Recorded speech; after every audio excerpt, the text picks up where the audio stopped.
আজকে আমরা দেখার চেষ্টা করব যে ফাংশন তো আমরা তৈরি করলাম, সেই ফাংশনটা আমরা কিভাবে কল করতে পারি বা ব্যবহার করতে পারি। আচ্ছা, এই ফাংশনটা কিন্তু এখনো হাফ ডান হয়ে বসে আছে, ইনকমপ্লিট। তো আমি এটাকে কমপ্লিট করি খুবই সিম্পল একটা ফাংশন বানানোর মাধ্যমে, console.log I am a function, that's all. একটা ছোট্ট ফাংশন হয়ে গেল। তাহলে এই ফাংশনগুলো যে আমরা তৈরি করলাম, সেই ফাংশনগুলোকে আমরা কল করব কিভাবে? আসলে এই যে ফাংশনগুলো কল করা বা ব্যবহার করাকে বলা হয় ইনভোক করা বা ব্যবহার করা।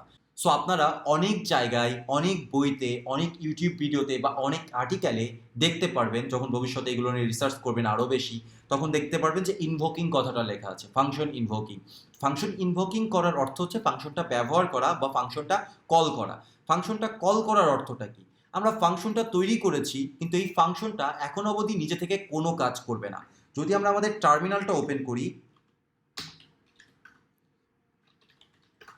এবং আমরা যদি এখন কোডটাকে রান করি, নোট, এটা হচ্ছে চ্যাপ্টার 8 এবং এটা আছে হচ্ছে function.js এর ভেতরে, রান করি, দেখব কোনো আউটপুট নেই। এখানে তিনটা ফাংশন তৈরি করা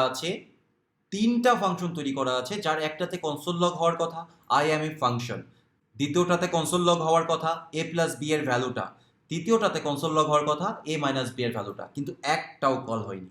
এই ফাংশনগুলো খুবই ভদ্র, যতক্ষণ না আপনি তাদেরকে ডাকবেন ততক্ষণ এরা নিজে থেকে কোনো কিছু করবে না। খুবই অলসও বটে, নিজে থেকে যেহেতু কিছু করছে না। আবার অনেক সময় নিজে থেকে কাজ করাটাই কিন্তু বেশি ক্ষতির কারণ হয়ে দাঁড়ায় এবং অকাজ হয়ে যেতে পারে। তো এই জন্য ফাংশনগুলোকে আমি ভদ্র বলছি। ভদ্র এই জন্যই বলছি যে যখন আপনি তাকে বলবেন তখনই সে কাজ করবে, ফটাফট কাজ করে ফেলবে, চটপট, কোনো রকম সে ডিলে করবে না। তো ফার্স্ট অফ অল, যদি আমরা এই ফাংশনটাকে কাজ করাতে চাই, তাহলে আমাদেরকে কি করতে হবে? এই যে একটা নাম দিয়েছিলাম, সেই নাম ধরে ডাকতে হবে, যে function name come here. Function name, এটা যেহেতু নামই ফাংশন নেম, এই যে বললাম কাম হেয়ার, এই কাম হেয়ার বলাতে আসলে কিছুই হবে না। কেন কিছু হবে না? কারণ এই এখন পর্যন্ত কমান্ড বুঝতে পারেনি, যে নাম ধরে ডেকেছি ঠিক আছে, কিন্তু বুঝতে পারিনি একে কি করতে বলা হচ্ছে। এ তখনই বুঝতে পারবে যে আমাকে এই কাজটা করতে বলা হচ্ছে যখন আমরা তাকে আবারও দুইটা প্যারেন্থেসিস দ্বারা র্যাপ করে দিই। খেয়াল করে দেখেন যে যখন আমরা ফাংশনটা ডিক্লেয়ার করেছিলাম, এখানে ফাংশন বডি আছে, আমরা আমাদের মতো করে লজিক লিখবো এখানে, এবং লিখেছিও একটা কনসোল লগ। তো তখনও আমরা কিন্তু ফাংশন নেমের সাথে কি দিয়েছিলাম? একটা প্যারেন্থেসিস দিয়েছিলাম। ডিফারেন্সটা হচ্ছে তখন আমরা এই নেমের পূর্বে একটা ফাংশন কিওয়ার্ড দিয়েছিলাম এবং একটা কার্লি ব্র্যাকেটের ভেতরে তার বডি ডিক্লেয়ার করেছিলাম। কিন্তু যখন আমরা তাকে কল করব বা একটু ভদ্র ভাষায় বা প্রোগ্রামিংয়ের ভাষায় ইনভোক করব, বাংলা ভাষায় তাকে আমরা যখন ব্যবহার করব, তখন আমাদেরকে প্যারেন্থেসিস তো দিতে হবে বা ফার্স্ট ব্র্যাকেট তো দিতে হবে, কিন্তু এই কার্লি ব্র্যাকেট আর দেওয়ার দরকার নেই, কোনো রকমভাবে কার্লি ব্র্যাকেট দেওয়ার দরকার নেই। এই যে এতটুকু বললাম, নেম দিলাম, ফাংশনের নেম, তারপরে দুইটা প্যারেন্থেসিস, এর মানে হচ্ছে ফাংশনটা কল করা হয়েছে। এবার যদি আমরা রান করি, তাহলে এই ফাংশনটা কি করবে? এর ডেফিনেশন যেখানে আছে, কোথায় আছে? এখানে আছে, সেখানে চলে যাবে। যাওয়ার পরে বডির ভেতরকার প্রথম লাইন থেকে কোড এক্সিকিউট করা শুরু করবে। যেহেতু একটাই লাইন আছে, সেহেতু কি করবে? এই লাইনটা এক্সিকিউট করবে আমাদের কনসোলে। আমরা আমাদের টার্মিনালটা ওপেন করি, ওপেন করে রান করি। এইবার আমরা দেখতে পাচ্ছি যে I am a function call হয়েছে। আমি বলেছিলাম যে এটা আমাদের রিপিটেটেড কোডগুলোকে রিডিউস করে। যদি আমাদের 100 বার পরপর 100 বার 100 জায়গায় এই নামটা প্রিন্ট করতে হয়, ওকে, 100 বার 100 জায়গায়, তখন আমরা কি করতে পারি? আবার কল করতে পারি ফাংশন নেম, ওকে, ফাংশন নেম। এবার রান করি, এবার 2 বার আউটপুট এসেছে। যদি একই ফাইলে পরপর আমাদের 10 বার দরকার পড়ে, সেক্ষেত্রে আমরা কি করতে পারি?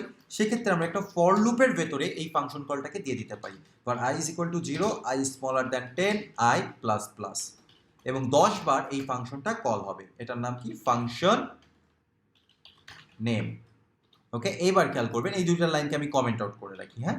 এবার আমরা লুপের মাধ্যমে আর কি আউটপুটটা দেওয়ার চেষ্টা করছি। লুপের মাধ্যমেও আমরা আউটপুট দিলে কি হচ্ছে? এখানে দেখেন আমরা console.log আই অ্যাম ফাংশন এতগুলো কোড লিখেছি, এতগুলো কোড। যদি এখানে 5-6টা লাইন থাকতো, তাও কিন্তু আমাদেরকে লিখতে হতো। কিন্তু যখন আমরা লুপের ভেতরে এই 5-6টা লাইন বারবার এক্সিকিউট করার চেষ্টা করছিলাম, এখন কিন্তু আমাদের লুপের ভেতরে একটা কোড দিয়ে দিলেই হচ্ছে, জাস্ট এতটুকু, আর কিছু দিতে হচ্ছে না। এবং এই কোডটা যে শুধুমাত্র লুপের ভেতরেই ব্যবহারযোগ্য তা কিন্তু না, আমরা লুপের বাইরেও ব্যবহার করতে পারি, এই ফাইল থেকে অন্য ফাইলে ব্যবহার করতে পারি, যেখানে খুশি সেখানে ব্যবহার করতে পারি। তাহলে বুঝতে পারছেন যে ফাংশনের ব্যবহারটা কোথায়? আমি মনে করি যে আপনারা হয়তো বুঝতে পারছেন। আমরা লুপটা অফ করে দিলাম। এবার আমরা অ্যাড ফাংশনটা কল করব।